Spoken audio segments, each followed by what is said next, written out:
Hello, I'm Larry Johnson, and welcome to another episode brought to you by the International Unity Club and TAS. This is an effort to promote discussion, understanding between the people of the United States and the people of Russia. And I am today fortunate to have with us Anton Gorelkin. Correct pronunciation? Yeah, Gorelkin. Good. Yes, everything is correct. Okay. Good afternoon, good morning. Yeah. So how did you avoid getting caught in traffic?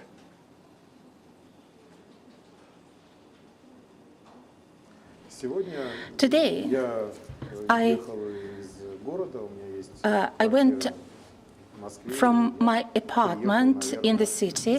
I have an apartment in Moscow, and it took me 15 minutes to get here. There were traffic jams yesterday, but everything runs smoothly today. Moscow traffic may not be very even. Sometimes we do have traffic jams, sometimes we don't. Everything depends on the situation, on the ongoing situation. Usually we have traffic jams when it is snowing, when it is raining, or when certain roads are blocked. The Ukrainian propaganda is that they're shutting down all the oil refineries and Russia's run out of oil. And I'm watching the traffic jams. I said, if they've run out of oil, they certainly haven't prevented the traffic jams because it is, a major city. So do you consider yourself a journalist or a legislator? There was a time in my youth when I worked as a journalist, and I worked for TAS. We are sitting here at the TAS headquarters, but I am a legislator now, and I am the first deputy chairman of the State Duma Committee on Information Policy, Information Technologies and Communications. And our committee is one of the leading committees that has a very important mission and has to play a very important role in the modern environment, both worldwide and in our country. Just the man I want to talk to. Why is it so difficult to get like YouTube here, for example, or BitChute? BitChute in particular is, are you even familiar with BitChute? So, I know the owner, a man named Jeffrey Worthen, and he is dedicated to having uncensored. That you don't have some bureaucrat sitting there deciding, oh, I like this or I don't like that. But you can't get it here in Russia. Why is that?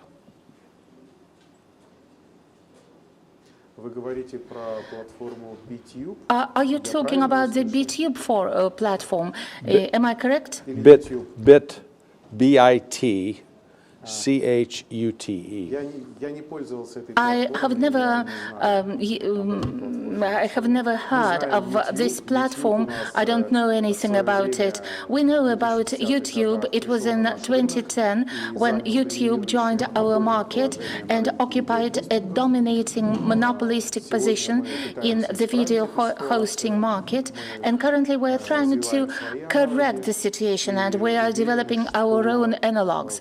And we have every confidence that midterm-wise we'll be able to fully replace YouTube, which unfortunately is saturated with propaganda. YouTube is being actively used by Western countries in the information war. The information component plays a critical role in any military conflict, and we are fully aware of it, and we understand the threats that we are facing. And actually any truly independent states, and there are but very few such states. I could say that there are 3 or 5 countries in the world that can afford digital sovereignty and pursue independent policy. There are very few countries like that, because digital sovereignty is an expensive pleasure, and it requires lots of people, and it is a huge effort.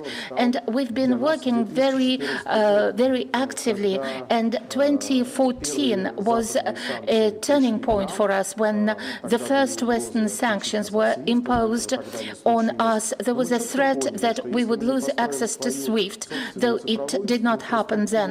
But we realized that unless we had our own digital infrastructure, payment infrastructure, in case our independent policy would continue, continued, we would lose access to such platforms. And that's why we've been building our own infrastructure since 2014, and we hope that we would be able to export our solutions when the global situation changes.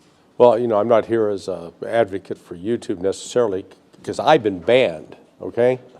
They banned me. They said, oh, you're guilty of hate speech, whatever that is. However, I think there may be a middle ground, or one that, you know, I do not deny that there's a lot of propaganda that is used.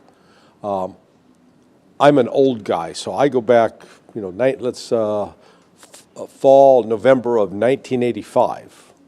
So 40 years ago, I was at the Central Intelligence Agency. I was doing an 8-week internship with the Afghan task force.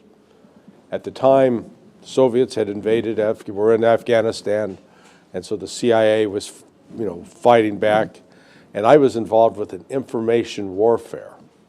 Now this is, you probably weren't even born then, so, but this was really before the internet.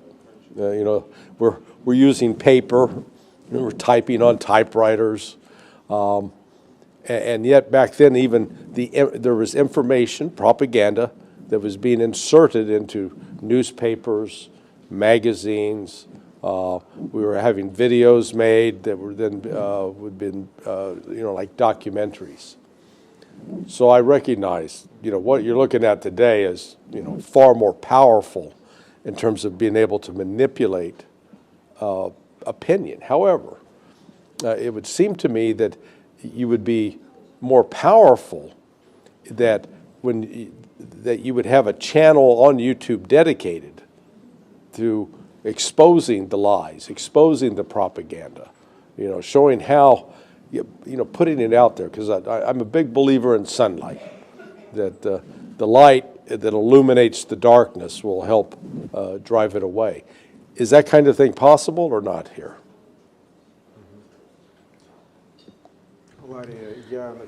Larry, I am sanctioned by Western countries, and I understand that if I have a YouTube account, it would be banned in 5 minutes. Well, I'm fully aware of it. You joined my club. Right.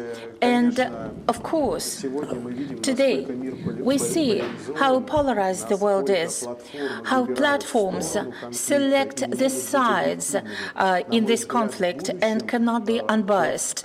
Unfortunately, in the future, there will be a platform that will dominate, that will be able to sit on every chair, being neutral, unbiased and objective, and give the floor to everyone, where the recommendation algorithm would not be a tool for manipulation by suggesting a certain content to certain subscribers and users, when users find themselves in an information balloon. And I believe that the platform that is able, in each particular country, by complying with laws and taking into account the cultural landscape, being aware of the ideology in a particular country, would be able to provide platforms, objective platforms. Unfortunately, such platforms as YouTube and Meta resources have discredited themselves in the eyes of progressive people, and I'm sure that these platforms do not have any future. Of course, it will be a long-term process, but I'm sure that there will be alternative platforms, alternative players who will emerge. I have no doubt about it. What about X, or Twitter, formerly known as Twitter? Well, X, formerly known as Twitter, is officially blocked in Russia, but it was blocked under the previous leadership, the previous owner. And I can see that with the new owner on board, the information policy of X-Twitter is beginning to change, and they're trying to get away from that leftist liberal view of the world and try to give the floor to any speakers who observe clear and transparent rules of the game, and the policy of X-Twitter is being changed. Well, we can see that. Yeah, you may or may not be aware, there are several channels on X that are exclusively devoted to reporting on what's happening with the special military operation. And, you know, the Ukrainians would argue that this is pro-Russian channels. Just because you report the truth about what's going on doesn't necessarily make it pro-Russian, but nonetheless, they do have a presence on X, which I think is beneficial to getting. I'll complain to you, since you're a member of the legislature. There was this mutual lack of trust and competition among the elites, and this is what mainstream media are promoting, this non-acceptance of Russia with deep roots in history. Yeah. And I'm happy to see that more and more people are opening their eyes and are able to see the reality, the actual situation. What do you think? If I have an account, an X account, would it be blocked or not if I start telling the truth? I don't In fact, think so. I'm thinking about it. No, you should do it. I think you'd find it would be open, at least for right now. We say knock on wood for luck, but because I've been accused of being a Putin propagandist and on the payroll of the Kremlin. I still haven't gotten a check, but I think the objective truth about both how Russia was provoked into the special military operation and really what's been a long-term campaign to demonize Russia. I don't know if you've looked into it, but I got curious about, because I recall in like 1999, 2000, 2001, Vladimir Putin got pretty positive coverage in the West. Oh, look at this great guy. Mm-hmm. Then there was a turn, and so I was trying to pinpoint when the turn came. Do you have any idea when that happened? When did the coverage turn negative about Vladimir Putin in Western press? 2003. March of 2003, to be precise. And I thought, gee, what happened in March of 2003? Oh, the U.S. invasion of Iraq.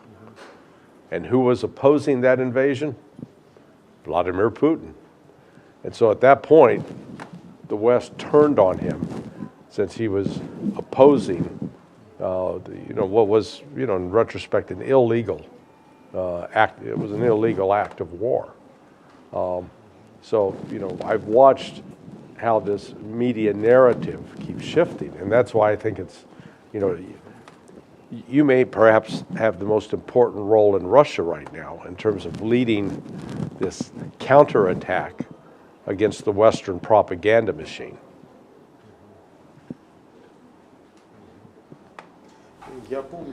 I remember there was the Munich speech where Vladimir Putin said the truth, basically, about the kind of policy that was being pursued by Western elites. It was the colonial policy 2.0, and this version of colonialism is still there among Western elites, and they're still pursuing it.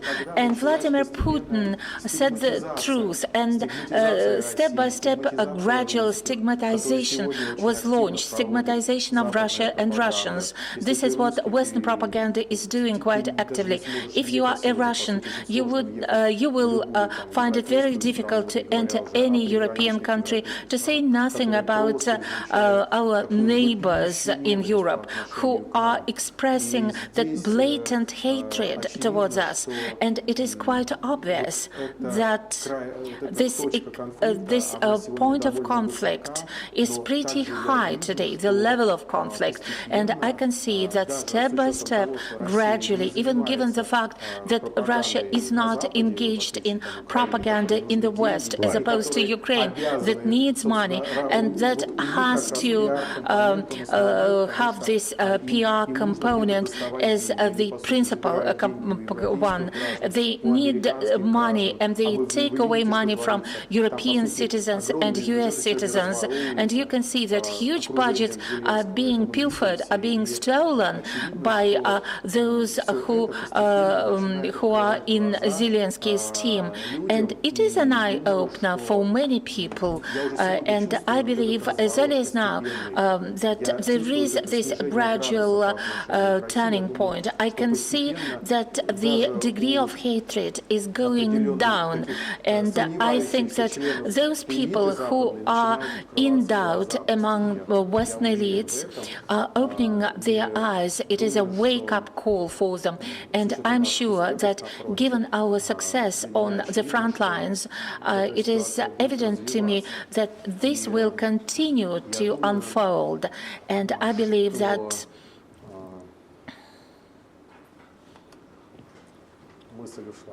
I lost my thought, the trail of thought.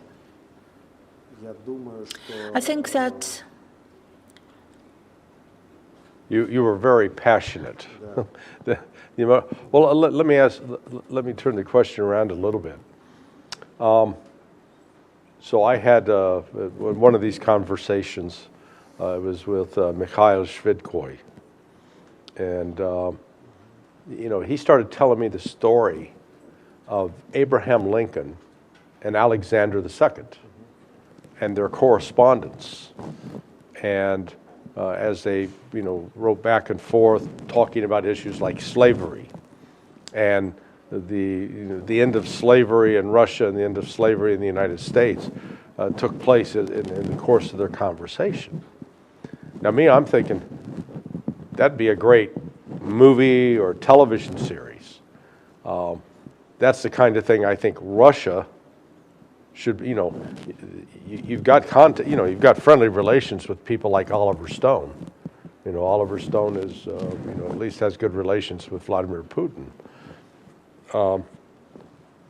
There are some very wealthy men and women in Russia that I think could be approached and say, hey, would you be willing to fund, because it's not propaganda. When you're telling the actual truth, the history, and putting it out there, because right now there's no incentive in Hollywood to produce anything like this.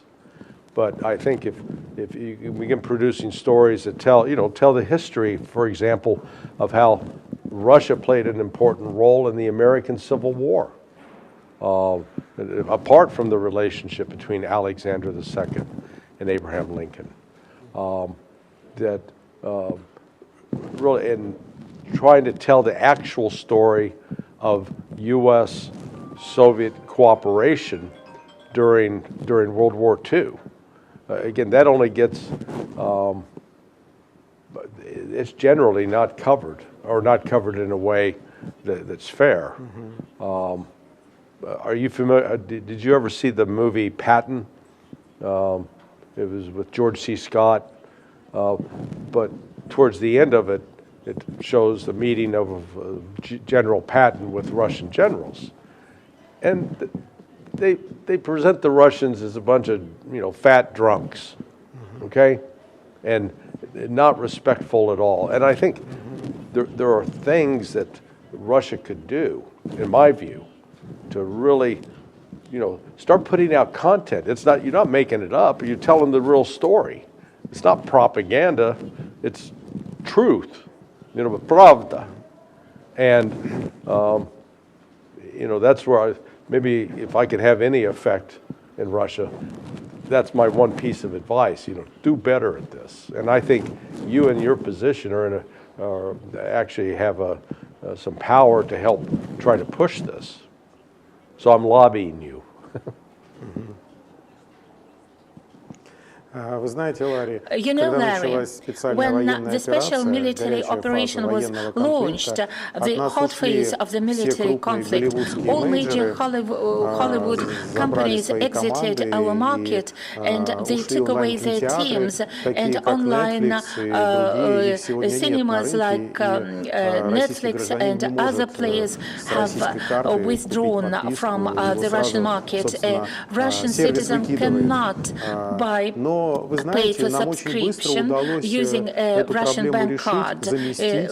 He or she Мы is thrown в away. течение But we последних managed to 3 лет address it, and кратно within the recent нарастили 3 years, производство we своего managed to собственного increase качественного the контента. production У нас of появились our свои own good сильные quality context. онлайн-кинотеатры. We Если have первые сериалы и very фильмы, я strong помню, были online movie такого platforms. сомнительного If качества, что сегодня initially the появляется очень quality was много kind of качественных doubtful, продуктов, now we которые have мы активно lots of продаем good и в quality Китай, products и that were у нас их actively покупают selling to страны China, Латинской and Америки. they are У нас bought много by очень Latin дорогих American проектов, countries, and качественных there are проектов lots появилось. of good Поэтому то, о quality чем вы major говорите, вот projects. эти And what хорошие you are идеи, мы, конечно, их talking будем about использовать. У нас are появилась great ideas, and of course we'll инфраструктура, у нас take появился так advantage of them. называемый We have Институт infrastructure развития in place. интернета, We который have очень the активно Internet вкладывается Development в производство Institute, профессионального and it is контента, actively вкладываются investing in деньги production как of коммерческие, professional как деньги content, бизнеса, and так и commercial государство business участвует в money is invested, софинансировании and the government is различных involved in проектов. Поэтому co-financing уверен, various что projects. And здесь именно вот I'm это sure that замещение in this мы particular прошли aspect, we очень managed to быстро, replace качественно, Western и content это не просто quickly and экспорт нашего культурного кода, что для нас очень good важно, но quality. это еще и большой It is бизнес. very У important нас for us сегодня to крупные communicate компании, our cultural онлайн-кинотеатры, их experience, but примерно it 5, is a big они все business. в We have прибыли, approximately они 5 хорошо online зарабатывают, и movie при этом platforms, они and четко they earn good money, and at the понимают, same time, they и clearly understand кому они обязаны, whom и they are работают indebted в to русле for the opportunity to законодательства work, как and they международного, fully так и comply with российского. international Это and очень Russian laws, важно. which И is very important. And в целом у нас generally очень много speaking, we талантливых, have креативных lots of людей. talented Если and раньше их creative people. If самолетами in the вывозил past, Netflix к себе в Америку, Netflix used Disney, to у нас очень много used to мультипликаторов have в plane Disney. full, Это full наши planes граждане, российские граждане, которые with когда-то Russian купили и citizens увезли. that were flown Сегодня новое to the поколение US. остается в Now России, the работает new в России, generation создавая stays in здесь очень Russia, качественный and контент. these И people я думаю, are что creating good quality content исторические here. сюжеты And I'm должны быть sure одними из that важнейших, потому что, history конечно, and сегодня stories, идет борьба за умы historic молодого stories поколения, are crucial конкуренция because we are идей, fighting и for the нам mind очень and важно, soul чтобы of the younger наши generation. There люди, is a мировое competition for сообщество people, понимало и and it знало is правду. critical for Очень the важно, чтобы international community человек to know and understand the умел truth. It is сомневаться, critical умел критически to have осмыслить people who are able происходящее, to а не, challenge извините, what's going on не быть and have a вот critical в плену mindset instead of being информационного кокона imprisoned и by this информационных стереотипов, information которые balloon навязываются and сегодня information мейнстримом stereotypes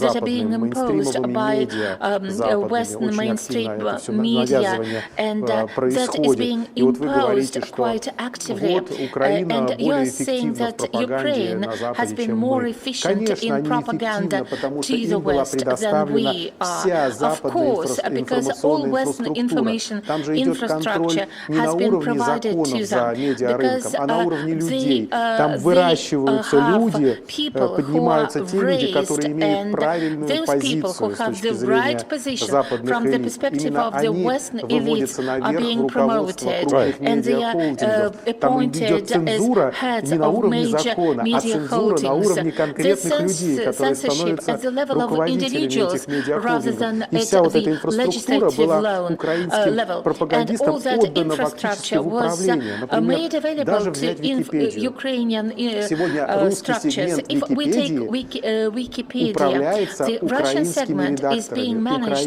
by Ukrainian editors, not Russian editors. Starting in 2014, there was a whole campaign to throw out all editors of Russian origin whose position was objective. So Wikipedia was cleaned out, and we created our own analog. And those editors have joined the Russian analog of Wikipedia, and they're trying to create this global picture and Russian picture using facts rather than emotions, as we often see in the political segment of Wikipedia when Ukrainian editors think up various stories on the fly. Let's take Bucha. Where are the facts? There are no facts, but they built that story because they have to sell that story to European people, and they sell it to ordinary Europeans that Russians are eating people. They call us orcs. They use other derogatory words to refer to us. We do not go down, we do not debase ourselves like that. I believe that all the infrastructure has been given to Ukraine, and our media channels have been blocked by hundreds on YouTube and other platforms. But we're working to the extent we are capable to work, and we are even using unfriendly infrastructure. It's good that the ex-policy has been revised, and in all likelihood, I'm going to open an account there, and I'll tell people what's going on in Russia. You're quite right. Where do you see shortage of gasoline? Yes, people can say that Moscow is a special city. They can fill all pumping stations or filling stations with gasoline. But I was born in Siberia, and I visit Siberia every month. There are no problems with gasoline shortage in Siberia or in the Far East or in the Urals. Last year, we broke a record in car sales. Those cars could have been European or Americans, but they are Chinese cars or Asian cars. Europeans could earn a good buck. We have a proverb, I'm going to freeze my ears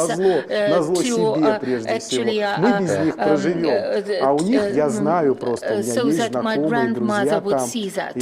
And Europeans are finding it hard because energy is more expensive. I know it for sure. I have friends and acquaintances there in the West.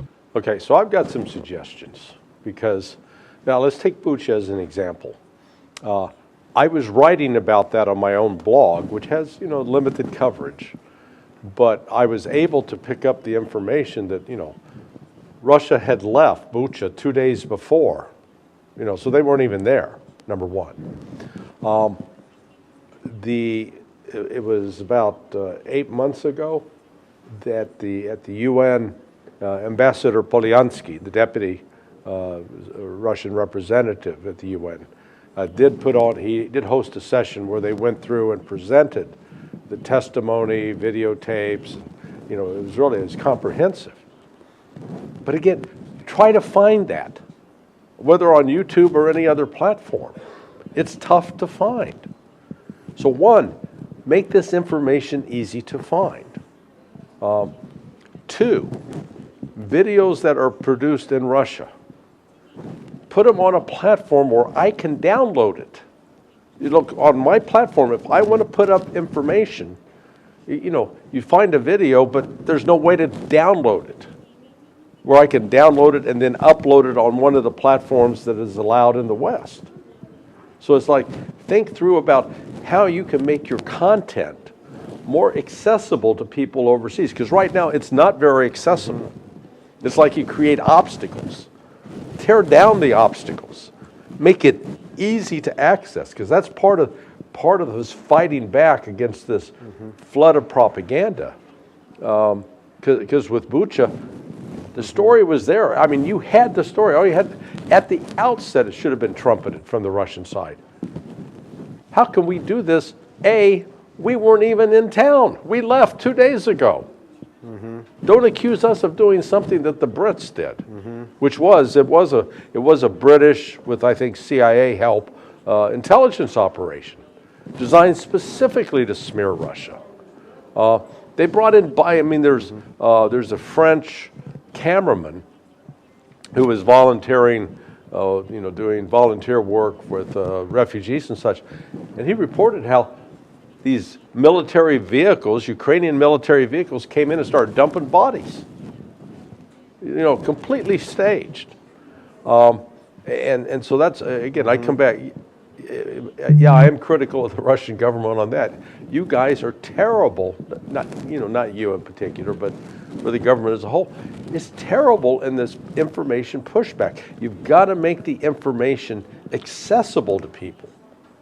Because, I don't know if you blog, but when I blog and I want to post a video, there's a platform called StreamYard, there's a platform called Patreon, then I use what's called WordPress. Well, every single one has a different way of how to try to post the video. Like with StreamYard, I have to literally have the video downloaded onto my computer, then I can upload it from my computer to that platform, but once it's out there, I have like 10,000 subscribers, which is, it's not a lot, but, it's still a significant number. So think through ways that you can make the information more accessible to people overseas, because I think that's a critical first step in punching back against the lies. Right, Larry. Yes, indeed. Lots of our resources are currently blocked by European and American subscribers cannot get access because they're being blocked by the other side. We are thinking about creating a national VPN, our own VPN, for those who would like to get access and learn the truth, could use that VPN to watch our resources, to get access to our content, where we are using facts. And I have a channel with 26,000 subscribers where I am sharing information on my legislative initiatives, where I am trying to deal with fakes and where to the extent I'm able to do that, I'm trying to tell the truth. By the way, are you on Telegram? Yeah. Do you have a Telegram channel? Telegram is one of the few platforms that has some neutrality, and Durov is trying to sit on every chair at the same time. There is nothing bad about it, but at the same time we understand that Telegram and WhatsApp are being used by scammers quite actively, who scam Russian citizens, and there are call centers working overseas, and this component of scammers and hackers has become important, and they're trying to use various scamming schemes to sow fear and concern among our citizens. And Telegram is being used by those criminals quite actively. I understand that, but at the same time, Telegram is one of the few channels where you can get access to our channels, and they coexist with those Ukrainian channels. But at the same time, why do we have Meta and Twitter blocked, and Instagram was also blocked? Because we tell them, we are telling them, let us be objective. This Ukrainian position and this Russian position give your users the chance to choose, because truth will find its way to the hearts of each subscriber, each user. Give them the right to choose. Unfortunately, foreign platforms have divested us of the right to choose, and it was done intentionally, and they said that publicly, and they went away from objectivity publicly. There was a big scandal when they legalized the right to appeal to auditors to kill Russians. It is the 21st century, and it seems that these are criminal practices. How can you pursue such an information policy in the 21st century and be open about it? That's very bizarre. But you know, nothing about about modern days is that internet cannot be fully blocked. You cannot seal it. You cannot put it in a vacuum. Internet has given the world citizens an opportunity to find truth. If you have critical thinking, if you are curious, and if you do not want to be taken advantage of, if you do not want to be an object, but you want to be the subject of information, you will be able to find truth. You will be able to build an objective picture. In the analog times, in 1990s, we had the Truth newspaper, Pravda in Russian. You had your own newspapers. There was CNN on one side, we had Channel 1 on TV, and everything was sealed and segmented. And it was very easy to manage the process. These days, given the diversity of sources of information, one can find the truth. Well, actually, let's go back to that Soviet era. Samizdat. So there was, you had all the official media, the Pravda, the Izvestia, the TASS, you had ABC, all this official media. But in Russia also, they circulated handwritten documents. This was, so this was pre-internet. But there were writings by, dissident writers, and that was circulating. And again, it's a reminder that even with total attempts by government to control information, it's impossible. So now, with the advent of the internet, yes, governments can try to block channels and do this, but as you pointed out, create a VPN, all of a sudden you got a workaround. And like I find when I'm in Russia, if I'm on a VPN, I can get access to YouTube. However, if I'm trying to send out emails, the VPN won't let me send my email, so I have to get off of the VPN, onto the local host, then I can send my emails back to the United. So you're constantly having to manipulate. One thing, again, a recommendation to think about for the future. If whatever channel that Russia channels that Russia comes up with and creates, I recognize that you have to have an administrative function to say, okay, you've crossed the line here, you're banned. Create a judicial review, a process of judicial review. Because like when I was banned from YouTube, they said, you're guilty of hate speech. I go, what did I do? Tell me specifically what I did. Oh, no, we can't tell you. Well, that's not fair. And, it could have been that I did something inadvertently, made a mistake. Give me a chance to correct the mistake. As opposed, so create a process where people can actually, still be in touch with human beings, but they're not just being subjected to an algorithm. Said, you violated this algorithm, you're out. Do you think that's the kind of thing you envision that could be done by the Russian side?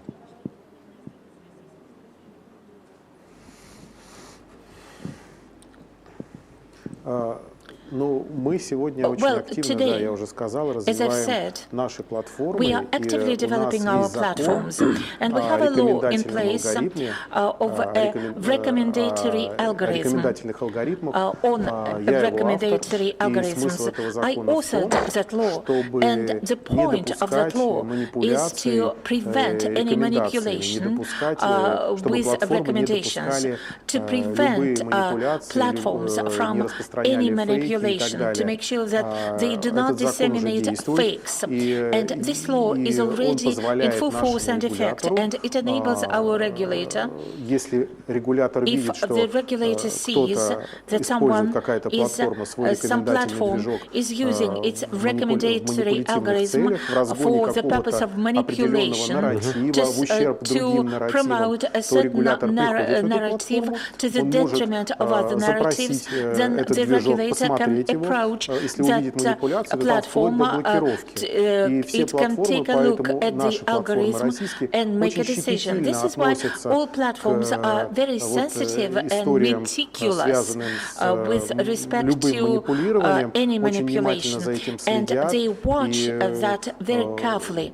And generally speaking, in my opinion, if we take such platforms as VKontakte, Одноклассники, and other Russian platforms, the algorithm works quite objectively. You cannot use an algorithm to promote and boost a particular message.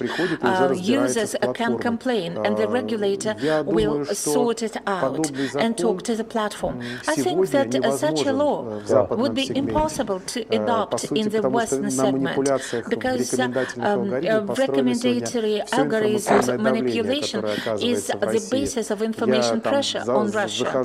And when, let's say, I enter, for example, a blocked platform using a VPN,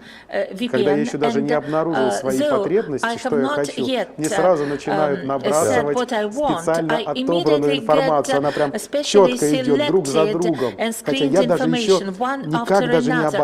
I have not yet even typed in my inquiry. I was not searching for anything, but I immediately get recommendations. The manipulation is already ambushing me, is waiting for me. And when we talk about the information process and how to make it more objective globally, legislative acts have to be adopted not by Russia, the US, or the UK, but it is the United Nations that has to adopt such laws and say, guys, these are the rules for internet. There is a set of rules for each country to comply with.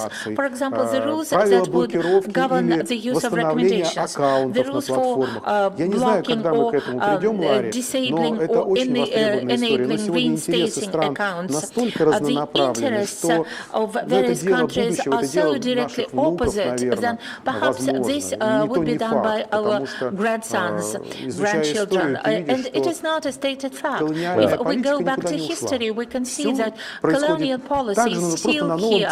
It has not gone away. Everything is being done at a new technological level. You do not have to occupy a particular territory to implement your colonial policy. It is sufficient to conquer human minds, and the information platforms are an indispensable component in the colonial policy, and we are fully aware of it. And this is why we have this concept of digital sovereignty. What is digital sovereignty for us? It is control of information flows. It is not censorship, but control. What do we say when we say control? The government should not allow any manipulation using the infrastructure of social platforms. This relates to control over gadgets, over digital infrastructure. It is control over microchips, because artificial intelligence is the next technological competition among leading countries. Therefore, when we talk about digital sovereignty, we believe that we will ensure digital sovereignty within the next 10 years if nothing changes. We used to be part and parcel of the Western world. It was not our will to exit it. When people talk about the Iron Curtain in the Soviet times, we are not erecting another Iron Curtain. It is being built by the other side, unfortunately. What we are talking about, of course, we think about how to make sure that our content is more accessible to the citizens of unfriendly states. And we've been thinking about it, we have certain thoughts and ideas about how to do that. Unfortunately, I cannot publicize that, but there are some ideas how to promote our content and our cultural code more actively, because all of us used to live, used to be in shock when that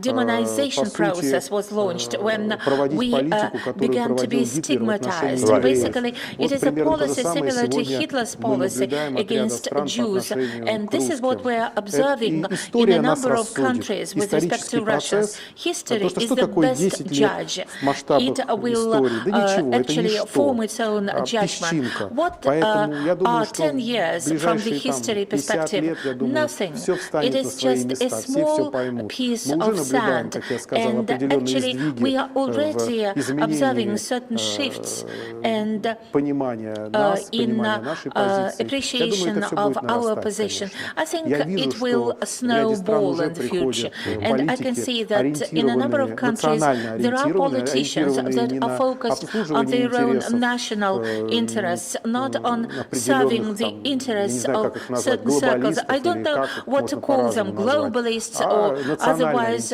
but those who are oriented on their own people, on their own nation, and this process will keep rolling out. I'm sure about that, rolling out in the West. Let me make one suggestion to you to look at. Elon Musk has come out with a competitor to Wikipedia. And again, I have a Wikipedia page. It is so propagandized. It's, lies. And I can't go, I try to go on and correct it. No, you can't do it. Whereas it's called Grokipedia, Grokipedia, Grokipedia. And I went and looked, say, well, do they have me on there? Yeah, I'm on there, boy. And it's a much more fair, balanced approach. So I'd take a look at that just to see if you see any difference. There may be less anti-Russian attitude. But I think like Grokipedia is blocked here in Russia. And again, I understand the need to try to control, to counter the propaganda, but there's also an advantage to getting it open and access. So I encourage you to continue to work to find that balance. They told me we're out of time. We continue this for a while. So Anton, thank you so much. I appreciate all of the great information and insight you provided, and look forward to talking to you again. Thanks. Спасибо. Спасибо. Thank you. Спасибо. Thank